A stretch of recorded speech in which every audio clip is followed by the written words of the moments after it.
main I focus. just wanted to add one thing, just which reminded me, because there are even vegan food products like palm oil, which is, that is a huge issue because really orangutans are getting wiped out because of palm oil production. And even what they call sustainable palm oil isn't really that. So that becomes an issue. Like if you're sticking to the strict definition of what vegan is, that's vegan because it's not involving animal products. Someone in bad faith is pointing to the field mice when talking to you about your veganism. But what Robert said earlier about dirty hands, which anybody who ever ran a sanctuary is aware of. That's why we never walk around acting like we're so pure. They, of course, are carnivores, and it's more difficult for them to be vegan than dogs. So it could be a real great solution for cat food. So that's what I'm hoping they will do with lab-grown meat is make cat food. Okay, another question. Hi, thanks everyone for being here, by the way. Thank you. And I know I could just Google my vegan iPhone this question, but it's more fun to ask you guys. I hope that's okay. Is it okay? Yeah. So I'm new to this vegan thing from the Planet Vega thing because I only recently got aware of it. I mean, in the last couple of years. What is the number? I've looked this up, and it's 2 or 3%, I think. But I'd like to know from you guys who are more educated. How many vegans are in America now? How much progress are we making? Because this has been exploding. This term didn't exist before, right? Yeah. Does anyone know? I've heard statistics. I mean, sometimes I think when people answer the polls, they don't necessarily, some people have different ideas of what being a vegan is, but I've always heard that it's now between 2 and 3%. So I'm not sure what that would be. Exactly. More vegan companies and restaurants and food and just the environmental issues around it. It's just becoming more to the forefront. So it is growing. Okay. Well, don't you think, too, that, I mean, just the explosion of vegan foods in all the supermarkets is just amazing. Again, 10 years ago even, you didn't see all these vegan foods. We're in a rural area. We can still get vegan cheese. 3 different types of vegan cheese are now sold in our local supermarket. Vegan chicken patties, vegan burgers, a whole bunch of tofurkey products, sausages, everything, So again, I want the whole store to be vegan, but somebody's buying, not just me. I'm not their only customer, obviously. Okay. Oh, Robert. I just want to say something quickly that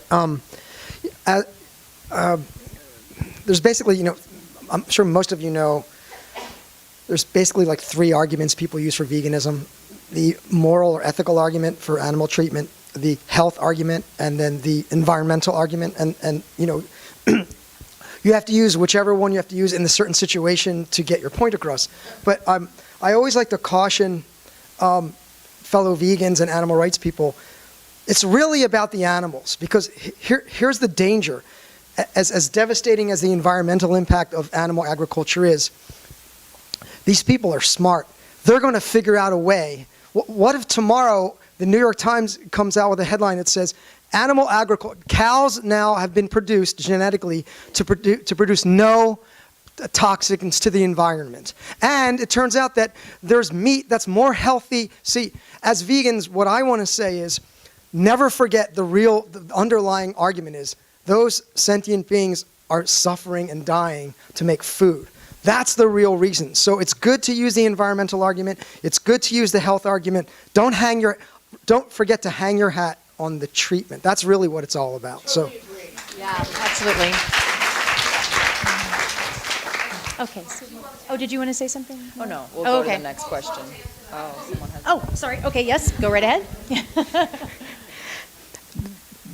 Based on what Robert said, I think that it's important to really remember that. A lot of people responded to the talk that I gave earlier, and I would suggest to you that if you were really engaged in that talk emotionally, it wasn't because I'm so great, but it was because I was talking to you about Maddox and Jean-Paul and Jean-Claude and actual animals. I think that's what you were resonating with. But I actually wanted to tell a Karen Davis story because of vegan cheese, and see it's just because I want to remind you, Karen, because this is beautiful. Karen is helped us so much when we first started our sanctuary. I can't even begin to tell you how much there wouldn't be a Vine Sanctuary now if it weren't for Karen's early support of what was then the Eastern Shore Chicken Sanctuary. And one day she had come over to dinner, and we were having pie afterwards, and Karen said so seriously to me, "I believe that in my lifetime there will be good vegan cheese." Touch people with different types of, like, through feeling, through visual, through sound, the more you can reach those people. They just will respond internally in a way that is unexplainable. So I don't know how much the movement in animal rights movement, well, from what I remember years and years ago, the images are so disturbing. They're just so difficult to process. And, you just don't want it to be that way.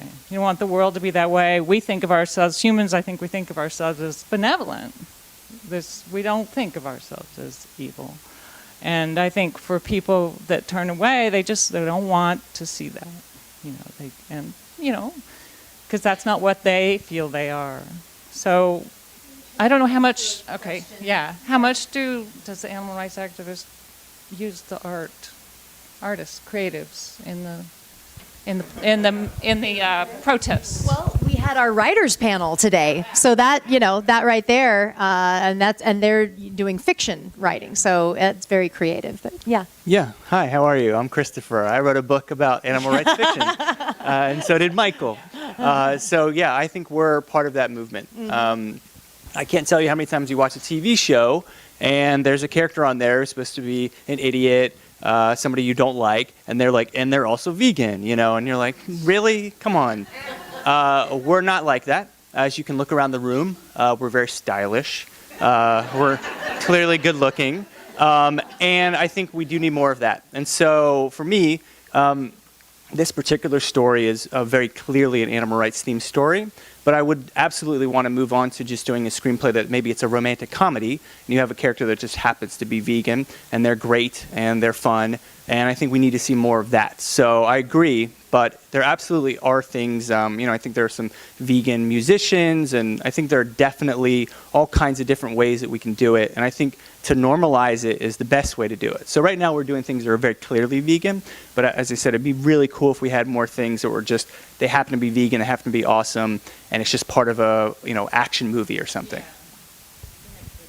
Yeah. I saw some hands over here. Oh, did you want to continue? Well, just want Madeline Tuttle's paintings, for sure. That's all I want to say. Okay. Who had a question? Hi, my name is Francesca. I have a couple of questions for Donnie Moss, and I wanted to know first how you came to the decision to leave your job, I'm guessing you did, in the pharmaceutical industry to doing what you're doing. And then secondly, just an update on the efforts to ban horse-drawn carriage rides in New York. Sure. With regard to my day job, I worked for many years in the pharmaceutical industry. I'd never even thought about the fact that they were testing on animals. I mean, I worked in that industry for years before I even went vegan. And you work in these office settings, these corporate office parks. There's no exposure to animals. They're probably underground somewhere in some contract laboratory like Huntington Life Sciences or Covance. But so for me, it wasn't. I didn't have a strong passion for the pharmaceutical industry at all. But the reason I left corporate America was because I found, I saw the videos and I realized it changed my life fundamentally. In the moment that I saw Meet Your Meat, something changed. And like many people in this room, I live and breathe animal rights. It's how I'm wired. It's part of my DNA. And it felt like such a waste for me to be working for a big company, any company, not just a pharmaceutical company, when I have this passion and I know I can make a difference, and I have the privilege of being able to make a difference because I have a partner who supports my work and says, I'll go to work and work for the big bad corporation, and you can make a difference for the animals. And so I'm lucky until he dumps me. Oh, horse-drawn And an carriages. update on the horse-drawn carriages. I've been living and breathing that issue since 2006 when I picked up a camera and started making this documentary. And as Edita Bernkrant from Friends of Animals, and we've been working together on this for almost a decade, said to me this morning, over breakfast, she said, we were at the finish line. There was we really thought with Mayor Bill de Blasio, who ran on a campaign pledge to ban horse-drawn carriages, and seemed intent on pursuing it, we thought we were there. He waited too long. He waited a year and a half before really focusing on it. And by then, the opposition had mounted such a strong pro-industry campaign in the media, in the public, with the unions, with elected officials, that the mayor lost his ability to get a bill through the city council. And now, I hate to say it, but we're back at square one. But we'll continue. We'll continue to fight. The mayor said he's still committed to doing this. We just don't see what his path forward is, because there's no support in any segment of, from the media to government. I don't know if you know that there was this push, there was going to be this push of industrialized meat production that was being pushed under the guise of hunger relief. And so a number of organizations, more than 100 organizations, including not only animal but environmental and social justice organizations from about 25 different countries, came together in a coalition to lobby the UN Food and Agricultural Organization and some other bodies to really push back against that. And in the course of doing that work, I did have the opportunity to travel a good bit and also to just meet people online. And what I discovered is that every place, there are people doing this work. Every place, there are people doing this work. And so for those of us who are here and we want to support that work, it's never a good idea to say, oh, well, I'm just going to go over to that place and start doing that work, because the situation is not the same there. So the thing to do is to find the people who are in a particular community who are doing that work, and that's also true for all the different communities here in the United States. In every neighborhood, there's somebody who's trying to help the feral cats, right? And so the key is always to find the people in those particular communities, whatever community or culture or country it might be, who are doing the work while embedded in that place, and then find ways to be their ally. Whether that's funneling resources to them, whether it's finding out what they would need. But certainly I have a lot of contacts, so if you're going to be traveling to India, I do have a number of people. I just can't give you names and email addresses off the top of my head. I just came back from a 2-week trip to Southeast Asia where I was in Vietnam, Thailand, and Laos. And I visited 3 sanctuaries, an elephant sanctuary, a primate sanctuary, and a bear sanctuary for bears rescued from the bear bile trade. And so there are people everywhere. But what I noticed is that the humane treatment of animals doesn't appear to be part of the public discourse in some of these countries like it is here. I don't know if it's because they don't have the luxury or to be able to focus on that. But one thing that struck me, I was in these markets, where they're selling fruits, vegetables, and live animals on the streets, and you see it in Chinatowns too, in New York City and I think in Oakland, fish flopping around buckets, sort of suffocating. And on the one hand, I don't want to say I try to be forgiving, but I try and think about the cultural context, the lack of education about this, lack of exposure. On the other hand, can't you see this fish flopping around suffocating? So I just spent 2 weeks thinking about this. And one thing that I will say, though, it seems like animal rights is spreading. I think it was a DXZ video in India. I don't remember where, but activists walked into a fast food restaurant and staged one of these disruptions. And I burst into tears when I saw the video because I had never seen anything like that, outside of like Western Europe or Israel or the United States. So things are happening for sure. I also want to give you personal contacts, so I'll find you and you find me. Thank you. Yeah, and I know that it is growing, and I believe Vegan Outreach just sent some activists to India to do leafleting. So there's a lot happening. We'll go on to another question. Lots of questions. We'll go 1, 2, 3. Thank you all. It's been a wonderful presentation. My question was for you, Patrice, and I just wanted to ask you if you could give a concrete example of a joint that activists should target and also maybe an example of coalition building, a social justice activist community that we should be connecting with? Sure. If we want to dismantle the dairy industry, then we have to. I'm working my way. The joint is milk in school lunches. The joint is milk in school lunches, which simultaneously props up dairy industry profits at a time when otherwise demand for liquid milk is declining. And it's done on the federal dime, and because a disproportionate number of students receiving free or low-cost lunches are students of color, and because people of color are mostly lactose intolerant, then what we have is a situation where kids who are our most vulnerable learners are in a situation where not just that they're given milk, oftentimes they must take the milk in order to get their free breakfast or their free lunch, and they're not offered a soy milk alternative, and so of course they drink the milk because they're thirsty, and then they end up gassy and headachy because they're lactose intolerant, and this is not all, but certainly a little piece of the achievement gap in our schools, and so wherever you live, one joint you could work on would be to find out in your local community,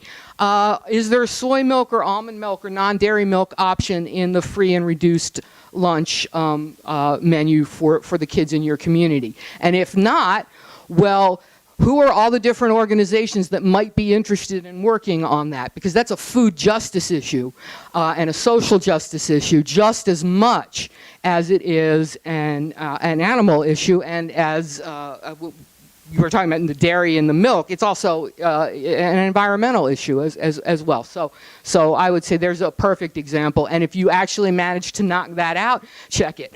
On the one hand, you're doing something beautiful for those kids. So there's nobody in the world who could argue that this was a bad thing to do, right?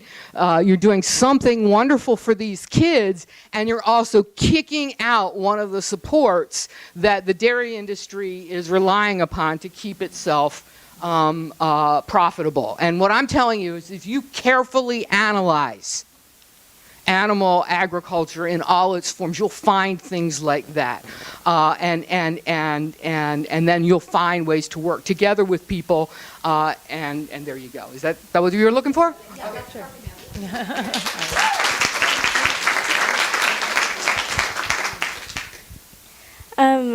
Hi, my name's Leanne, and I heard from many interconnected activists about gentrification and the vegan movement. It's like whenever a vegan restaurant or a vegan store opens up in a city, that the people there, they're like experiencing gentrification, and more upper class white people are moving in, and the poorer people of color usually are the ones being affected by it. I don't know if that's completely true, but I was just wondering if anybody has a comment on that. That's a phenomenon with Whole Foods in New York City and probably elsewhere. When a Whole Foods moves in, then real estate prices go up, forcing other people to move out. I don't know much more about it than that, but that's a real thing. But that Whole Foods is by no means a vegan establishment. So. On the contrary. Anybody? Okay. Well, do you want to say something about that? Well, no. Oh, well, I just wanted to try to maybe get some conversation about her question, because I think it's a good one, but. I mean, there's no doubt that among white gentrifiers are some white vegans, and some of them will go into low-income communities and act wrong. So does that happen? Yes, it does. Are there also in low-income communities of color vegan businesses built within those communities? Yes, there are. Remember, the incidence of veganism within the African American community is about twice as it is among white folks. African Americans are about twice as likely to be vegan as white folks, and this is a phenomenon that goes way back to the 1970s, where you had Dick Gregory writing Black Hunger, where you had Queen Afua and a whole Afrocentric strain of veganisms. And then, so if you go to like my hometown in Baltimore, you will find in one community, I was just about to list the street, but that wouldn't mean anything for you. This Afrocentric vegan restaurant. So there's a vegan restaurant in a low-income community of color, but it's not from gentrifiers. It's from people within the community working from within their understanding of food systems, and they're doing things like sponsoring hip-hop vegan dinners, and they just had a beautiful vegan mac and cheese smackdown to fund the Pep Foods kitchen in Baltimore, which y'all should find out about if you don't already know. Pep Foods. Look it up. All right, great. Mary. I was wondering if any of you could share any of your own personal experiences when you've had either very intimate, close friends or partners that aren't vegan and all the different challenges that brings up.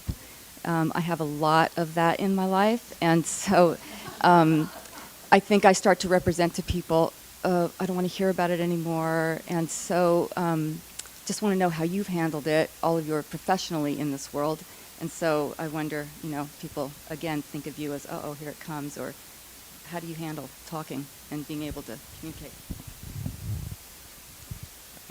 Others may have answers too, but I want to answer that from my heart and not cerebrally like I might have.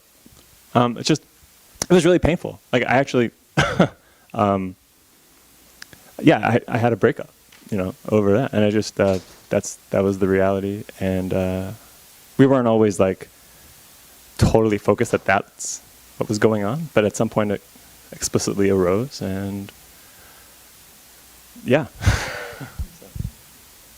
You say you had a breakup with like a romantic relationship, yeah.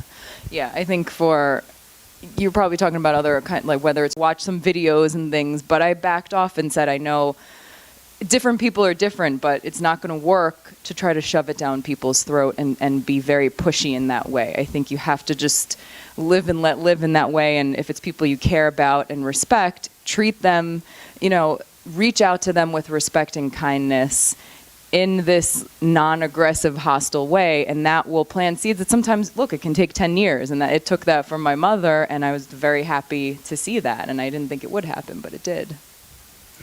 But what I find, I don't take, when my parents have since died, and neither one of them changed because I became vegan, and I would say it isn't that it's hurting me personally, but when I think of that they don't care about the animals, and I think about the animals. I really do. That's what hurts me.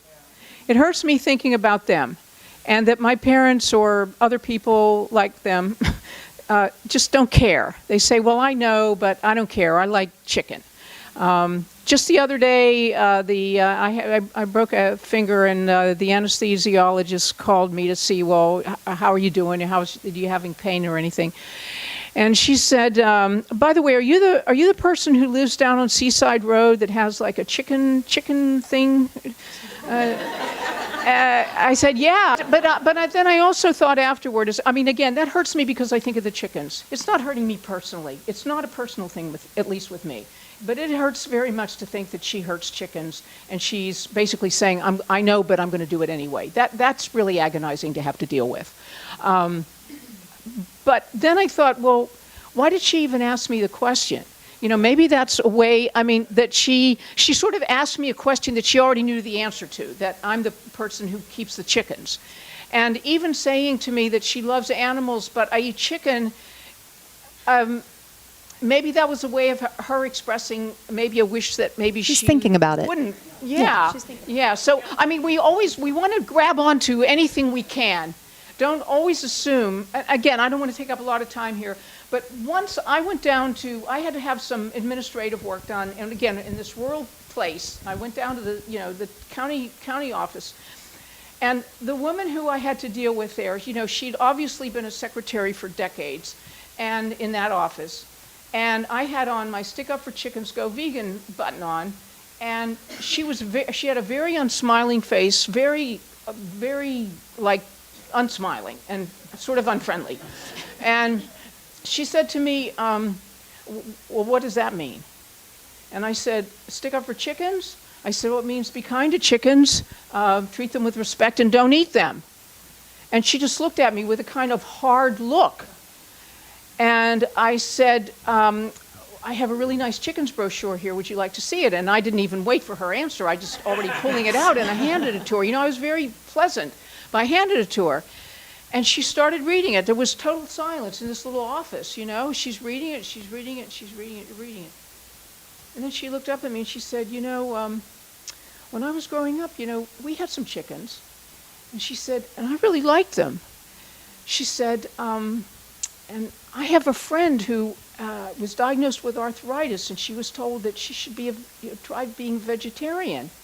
And she said, I would be interested. She said, but I'm a Southern girl. I grew up on chicken and mashed potatoes and gravy, and I don't know what, She was so different from the person who you would have thought she was. And if you're not a good activist, you'll just assume this person is, you'll just assume this person isn't interested and is hostile to you, because that was her demeanor at first. And I don't even think she was hostile. I think that was just her demeanor, no matter who it was. So I'm just saying the that time's almost up here, we never want to assume foregone conclusions. We don't want to assume that somebody is not receptive. We never want to forego an opportunity to grab onto what somebody says and try to make that into something positive that they'll go away with. And we want to assume if they ask a question, they must have some level of interest. And we don't want to lose that opportunity for them, for the animals, or for us. So we're at time. I know Robert wanted to it's okay. Say what if you want to. Well, I wanted to say just a couple of things. I know earlier I said don't hang your hat on the environmental or the health argument, but so there's two things.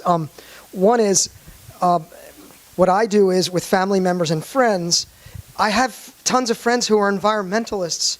And that's an in. So I think as activists, you have to have a pretty full toolbox. And any opportunity, if someone says, "Oh, I'm thinking about losing some weight," or there's this, did you hear about that thing about meat? That's your in, right? So you have to be informed, and you have to look for those little things.